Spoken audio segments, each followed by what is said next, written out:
me show you that. Bob Dole, and we just got out of a presidential election. This one's far enough removed that it hopefully won't create any weird, divisive political arguments. But, I remember this election, and I remember Bob Dole and Bill Clinton and the contrast that in personalities and styles that they had, of course.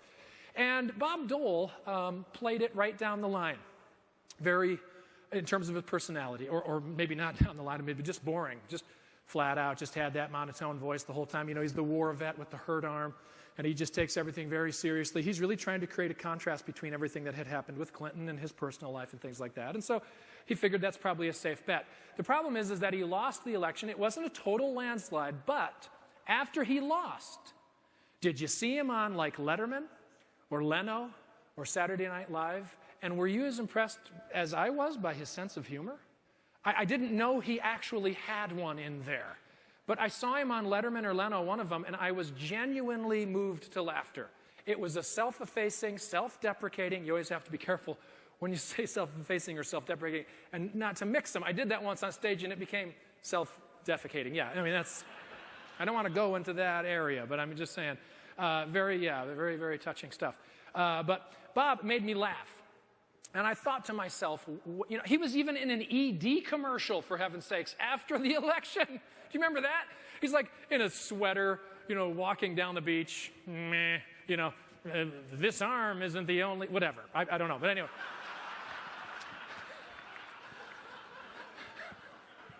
Explain it to the Argentine. But he clearly has a sense of humor. But we didn't see it. We just didn't hear about it. It didn't manifest itself at all. And I think that this is symptomatic of sort of this leadership thing that sometimes we get going on, where we go, if I'm too much fun, if I'm too relaxed, if I let my guard down, they'll take advantage of me. They won't see me as credible or authoritative, and I'll lose them. I had a guy in Greenville, Spartanburg. Anybody here from South Carolina? Greenville. Where's Michelin? Isn't it over there somewhere? Yeah. Greenville, Spartanburg, something. Anyway, it was a few years ago. And so I was speaking to this group of managers at Michelin, and one of the guys came up to me during lunch, and he said, I feel so gypped. And I said, what do you mean by that? He said, my boss, Ernie, I'll call him, is just so not like this. He's just so mean and autocratic, and it's just such top-down, tight-fisted, wielding a stick rather than a carrot sort of a mentality. And I said, well, you should get him a copy of the book. Something. Let's get this guy lightened. He should be in the meeting. He said, let me explain a little further. My brother knows a man in his neighborhood who actually, he's lived by him for about 5 years, who is just the life of the party.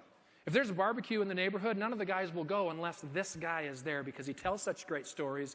He's got a fun sense of humor. He has the biggest screen TV in the neighborhood. If there's a football game on, everybody gathers at his house. Otherwise, they won't come. They just love this guy to death. I said, boy, that sounds like the kind of guy your boss should be like. He said, I just found out that is my boss. That's Ernie. Ernie the dork. That's my brother's having a bromance with him, or whatever. He's got a man crush on this total stud. And I'm thinking, he said, what does he think, that he couldn't bring that to work for us? He said, I've mentioned this to some of my coworkers, and they all feel the same as I do. They're like, why, he can't trust us to still respect him and obey him and follow his commands? If we see a little bit of humanity, a sense of humor, wear a pair of jeans for the love of all that's holy now and then. Why are we so shocked to see the boss on casual day wearing jeans and a polo shirt? Because if the boss is doing it right, that shouldn't be a shocking image. We should easily be able to envision the fact that they're just regular people out taking off their shirt, mowing the lawn. Maybe we don't want to envision the shirt off, especially in that image we saw earlier of the guy in the pool at the party last night. But anyway, that's the kind of image I'm going to work really hard through some therapy to try to get out. And hopefully he's not here, because he shouldn't feel bad. But, a crunch or two wouldn't hurt. Anyway, this is the sensitivity meter. Let's just keep it, off, because this is the whole thing. It's the beauty of a topic like lighten up, is like, I can always use that against you. Oh, lighten up. You know what I mean? So that's my crutch. Okay, so let's move on. Never going to get done in time. By the way, you don't have to be funny, as I mentioned earlier, to have a sense of humor. You probably know people that have amazing senses of humor, but you've never actually heard them tell a joke or start a sentence with, a guy walks into a bar, right? Follow me on this one. And they don't do that. But they have amazing senses of humor. Why? Because often they're the receivers. They're grateful acknowledgers of humor. They're good audiences, if you will. They get the jokes. They allow the jokes. They tolerate them. They might not laugh at everything. Maybe not everything's funny to them. But they keep a twinkle in their eye, and they know that a person is trying, and then they're not trying to step on toes or purposely setting out to offend people. They just have a nice sense of humor. It's like the sixth sense. We have five. Well, the sixth is taken. M. Night Shyamalama Ding Dong gave us the sixth. Did you guys see that one, The Sixth Sense? Have you seen that movie? This amazing, horror, scary. Who hasn't seen it? Anybody not seen The Sixth? Raise your hand if you haven't seen it. Be honest with yourself. Sure. A couple of you. Why not? Absolutely. Great. One. He's dead, by the way. The guy is dead in the movie. I thought we should probably let them know. If somebody had told me that before I saw it, I wouldn't have been so tense and nervous. It was just very scary, and I think it's helpful. Don't judge me. If they haven't seen this friggin' movie in 20 years, they're never going to see it. You know what I'm saying? I'm not giving anything away. Oh, and by the way, the Wicked Witch melts at the end of Wizard of Oz. Ooh. Rhett, frankly, doesn't give a damn. Am I giving anything? Okay. All right. So, yeah, sarcasm, not a good humor to invest in. Only a few of us can really get away with it because we don't know who you are. You really have to know someone well to really, really hurt their feelings. You know what I mean? This is such a superficial relationship. I could pretty much say anything. I was trying to explain this idea that you don't have to be born with a sense of humor to have a sense of humor on the Today Show when we launched this book a few years ago. And this is my co-author, Adrian. And I was accused of flirting with the interviewer, Jenna Wolfe. I don't know. It doesn't sound like something I would do, to be honest with you. Very, very happy with my wives. Excuse me. And but you watch this little 10-second part. This is where they say the flirtation happens. I have real trouble seeing it. It's a very innocent comment. The fact of the matter is most people aren't necessarily born with your kind of sense of humor, very acute. Yeah. And you're cute as well. You think I'm cute? Well, aren't you? You're cute. Sure, you're cute. Anyway. Yeah, I don't know. What? Is it just a guy thing? If it's the cute line, I just was referring to like a puppy or something.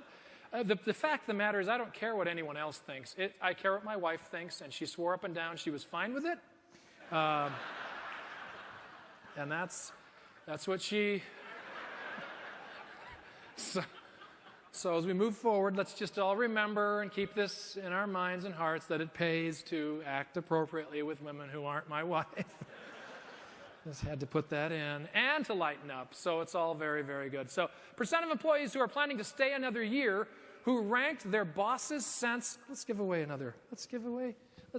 book. Who wants to come up here? Let's do that. Hey, come on up. Somebody come on up here. Right up here. Oh, here she comes. Sure.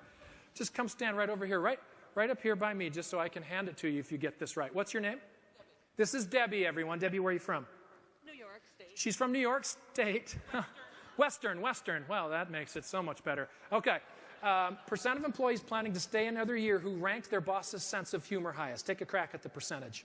80. 80%, she says. Ooh, 90. Have a seat. Just kidding. I'll give you another chance. Percent of bosses who think their jokes are really, really funny. 75. She says 75%. Oh, 96.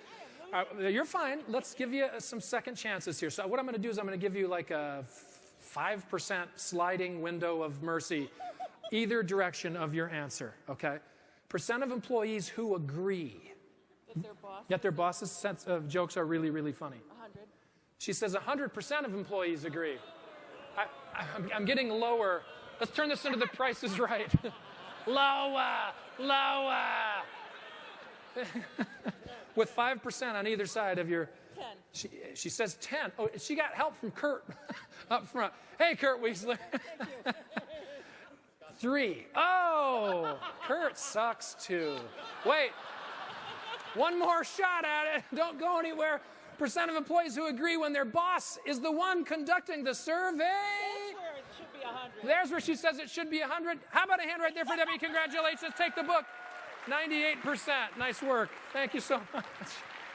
Whoa.